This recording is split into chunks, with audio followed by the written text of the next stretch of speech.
Hi, this is Christian Chase with Chase Real Estate and ChaseForeclosure.com. Hey, a little friendly reminder to our investors, make sure that you're staying on top of your exterior of the properties that you have on the market. It's critical right now. Everything just starts growing like crazy. We've got so much rain here in the last month.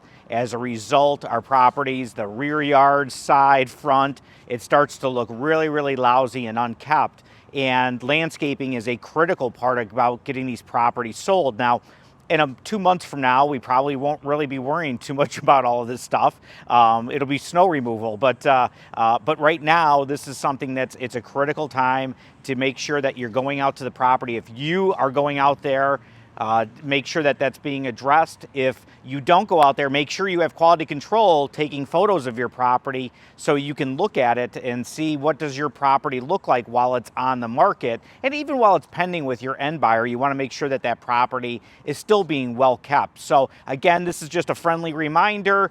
Get those landscaping, make sure it's all cut back. Throw in the mulch where you need mulch. Weeds are going to be coming up, and you name it. We're going to all get it here in the next couple of months. So let's take care of this stuff right now. Let's get the property sold.